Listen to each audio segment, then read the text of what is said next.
Welcome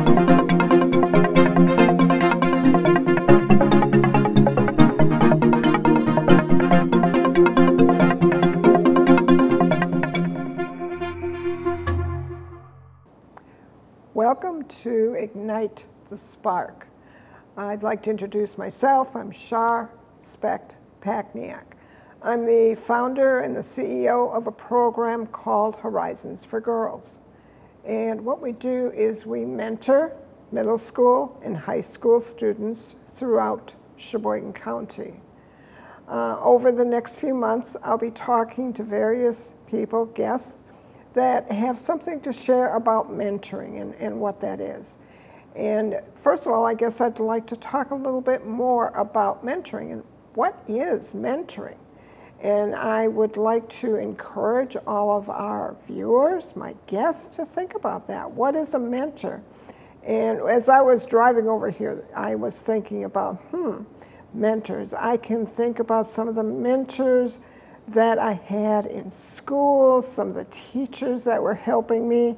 I think about my mother. And when my mother was talking to me about running the family business, and she was giving me tips on how to run the family business.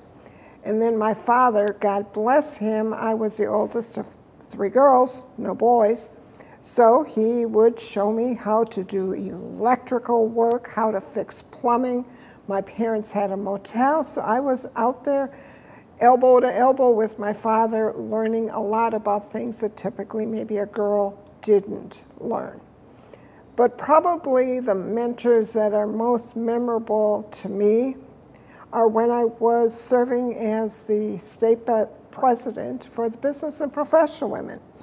And as state president, of course, they wanted to make sure that you looked prim and proper, that you were dressed correctly, your makeup was correct. But then they would also prompt you and make sure that your speeches and your presentation was correct. So I would spend many an hour with the past state presidents, and they would dress me, they would make sure that I had the correct things to say. They wanted to make sure I was going to make the correct presentation for that organization. So I was lucky. I had a lot of mentors. Horizons for Girls does that when we're working with our students. We want to work with them. We want to help them navigate through all of those struggles in life, in school that they're going through. But all of that is very important as we're doing that work. We have to ignite a spark. And I think we can all think of a conversation we've had with somebody and they're staring at you and they're kind of staring right through you.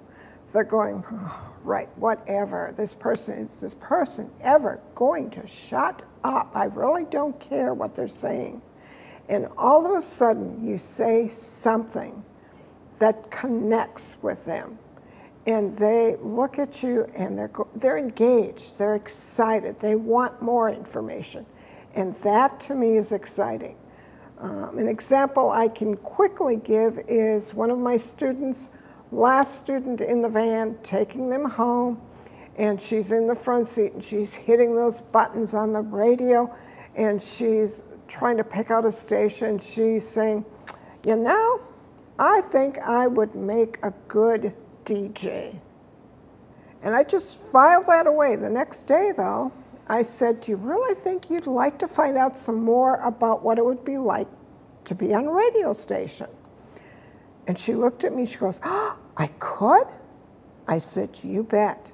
In another life, many years ago, I spent 22 years in radio. Still have a lot of connections at the radio station. Made a couple of phone calls, and she was able to spend half a day at the radio station with the news director there. And she really began to understand a little bit more about that career, that job. That's one of the things I love to do with the students. They're out there, they're working with attorneys, they're on the job with medical people, in stores, just all kinds of different places.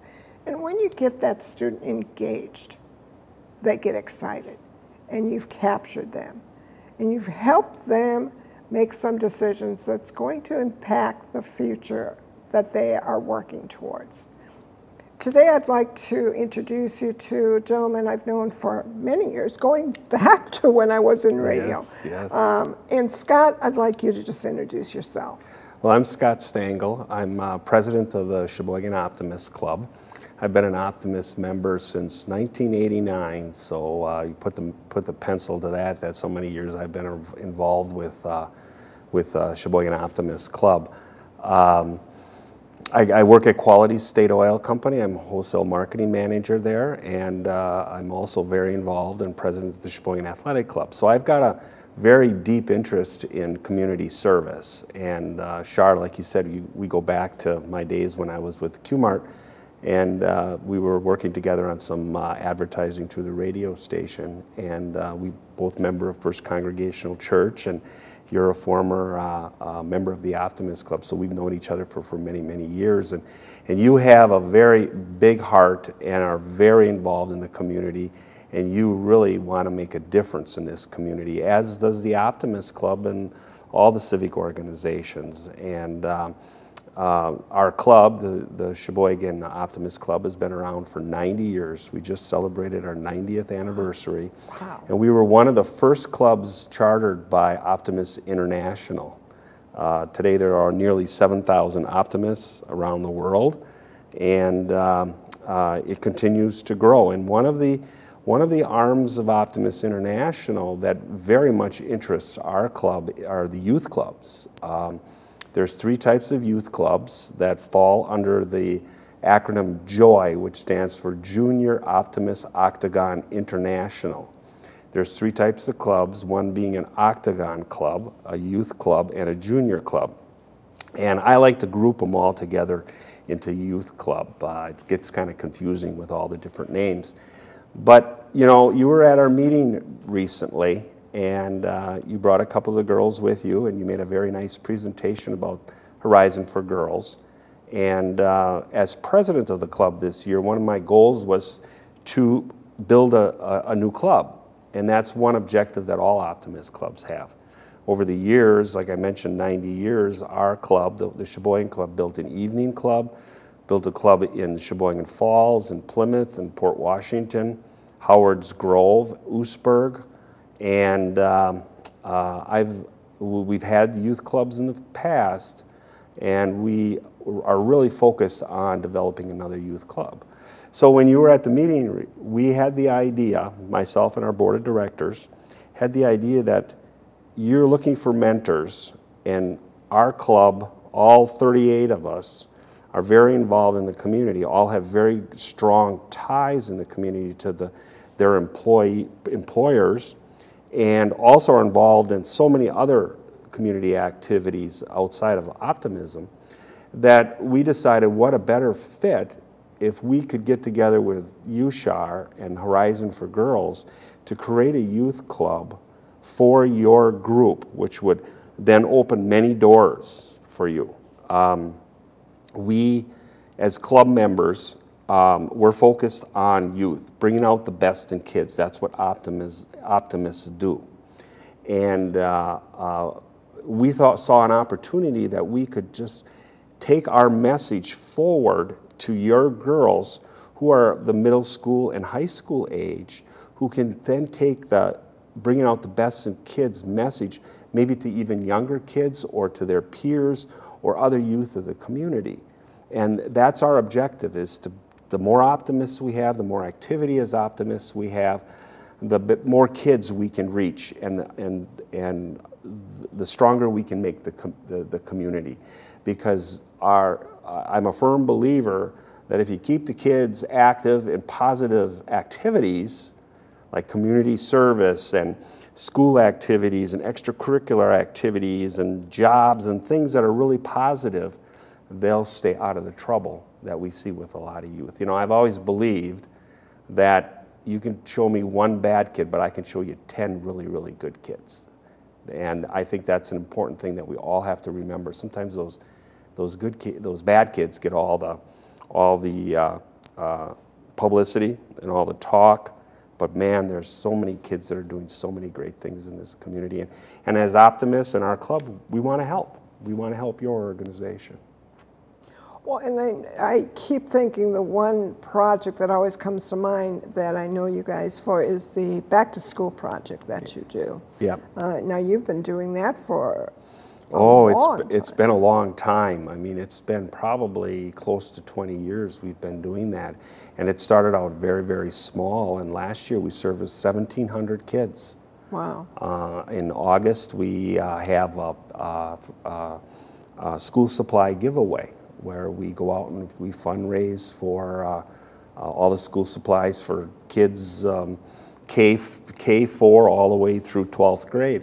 And it's open to the less fortunate in the community. We have it at Longfellow School. And the club goes out and purchases through donations, through fundraising efforts. The business community is highly involved in this project and have been very, very generous with their contributions. And we raise the money to buy all the school supplies, and then we offer it on a Saturday in August for, by the way, it's August 3rd this year, that we will offer all the kids, they can bring their school supply lists in, and then we fill it.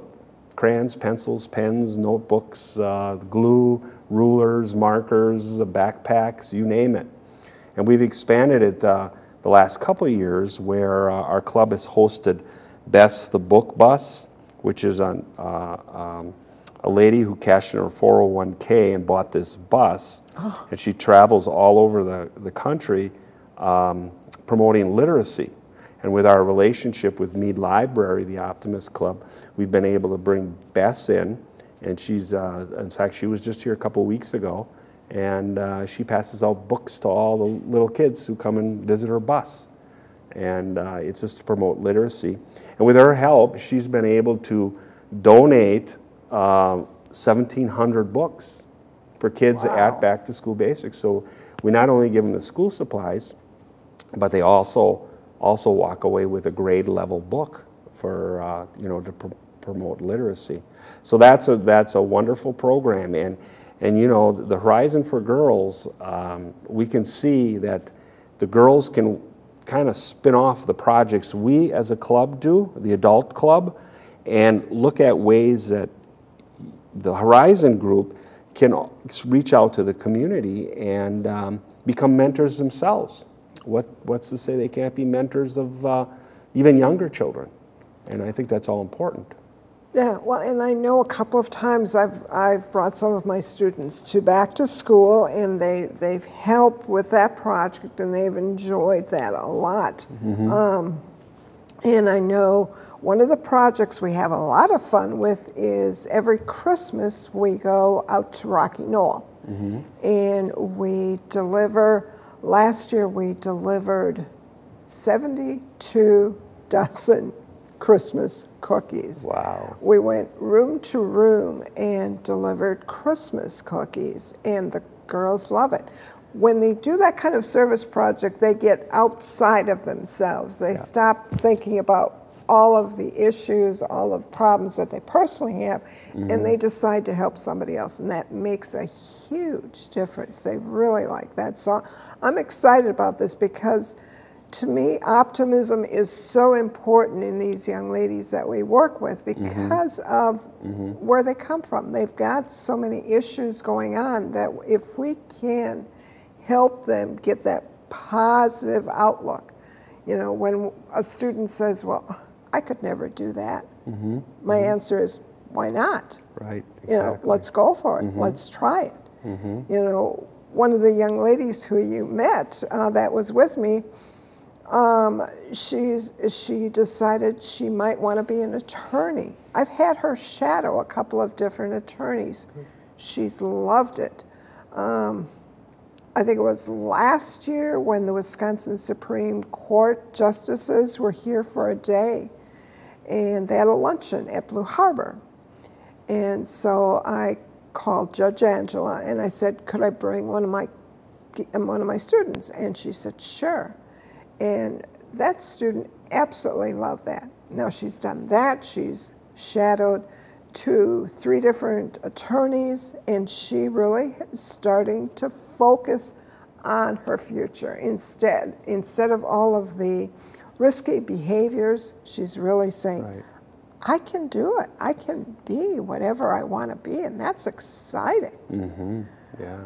It just, why not? You know, and you and I talked about, even on the phone, being able to do some practice job interviewing. Mm-hmm. I mean, great potential for these girls. You know, they all want to have a job. So, right. Mm-hmm. you know, let's prepare them for that job world. You exactly. and I know it's tough, mm-hmm. but they've got possibilities out there, and we yeah. need to just show them right. what those possibilities are. Right.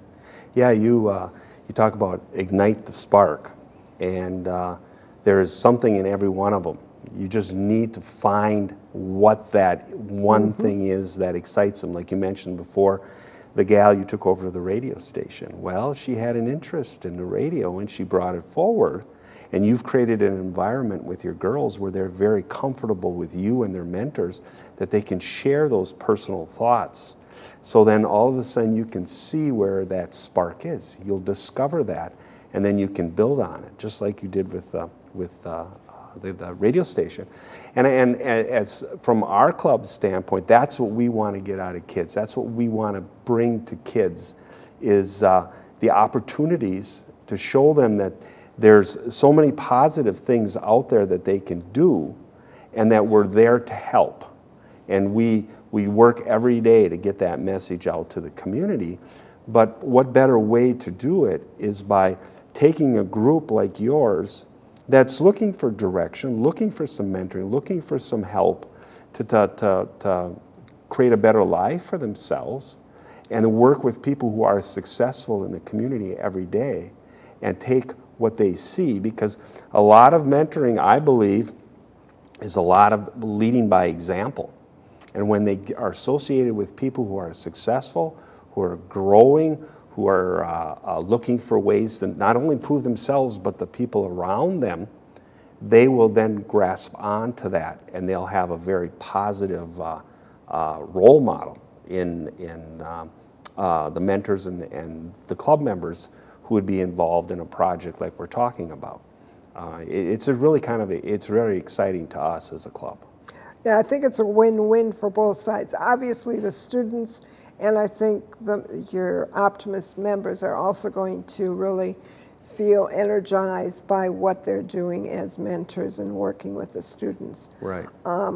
Scott, is there anything else you'd like to share with our audience about Optimists? You talked briefly about the back-to-school project coming up.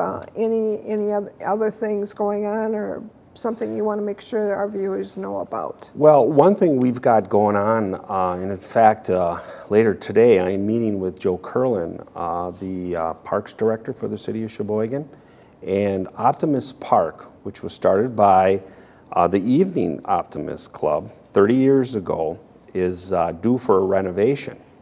The city is going to put, I believe, like $25,000 into the park, into playground equipment and some of the amenities that are focused on the youth. And I'm meeting with Joe and John Kohler, the Rec Department Director, who is also a member of the Optimist Club, this afternoon to talk about how our club can make a major investment in the park in conjunction with the city's investment. So we want to support the park. I think it's one of our signature things that we as Optimists in the city of Sheboygan have created over the years, and we want to be part of the 30th anniversary celebration by not only supporting the city and what they're doing, but also creating some sort of a signature investment that we as a club can hang our hats on, and also that'll benefit the youth of the community. So, and then towards the end of the summer, we're talking maybe after the renovation is done, which I understand is scheduled for the August timeframe, maybe sometime in September when it's all completed, we as a club will probably have a 30th anniversary party over there and bring in all the current and maybe past Optimist members and invite them to come over for a little bit of celebration of 30 years of a successful park and a successful investment that, and a partnership that the club has had with the city for the past 30 years in maintaining and growing the park. So that's something else that our club is involved in, and we're very, very excited about. I mentioned our partnership with the library. We just completed some activities at the library with their Sundown Story Time, and we've been very involved with that. And our club is going through a transition right now. We did a survey of the club members to find out what they were looking for from their club, of why they're a member and why they want to continue to be a member and what they're looking for to get out of the club. And it ties in with what we're talking about, because we heard it loud and clear as a board that the members want more hands-on activities with the youth. We don't want to be a club that just writes checks and gives to organizations, although we do some of that, and we're not opposed to that. But our club members want to work hands-on with kids. And that's why we do the back-to-school basics, because we're right there with the kids. The Optimists Park investment benefits kids. The story time at the library, we sit and read to the kids. The Best of Book Bus, we're there to escort the kids and see that they got a book. And now this project here with Horizon for Girls would be hands-on with girls, maybe at a different age level, because most of the things we've been doing are more younger kids. This is a little older group, and I think it's an opportunity for our clubs to really reach out and make a difference in the lives of the youth of the community. I'm excited. I'm really excited about the partnership that we've got. One thing I would like to remind our viewers that Horizons does have coming up on the horizon, so to speak. In July, we're going to have a Christmas in July.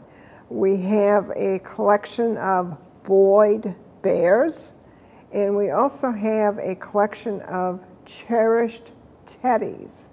They're little porcelain figures, and we're going to be selling those as a fundraiser on eBay to raise some funds for the programming that we do. So we're going to have a Christmas in July, which will help us. And then, of course, I just want to always remind people to visit us on our website page, visit us on our Facebook.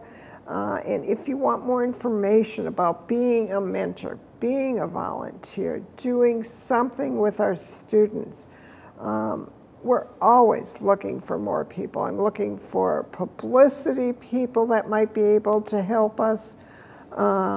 There's things behind the scenes. We even now, and I know, Scott, I think you probably saw Faith as you were coming in, if she was peeking out of the van. We even recently received a donation of a little dog that is not a trained therapy dog, but she is definitely working with the girls, and the girls love being able to work with her. So I'm sure we're going to be looking for volunteers that want to help us work with the girls and train them on the proper way to work with an animal, because obviously they could just squeeze the death out of this little puppy.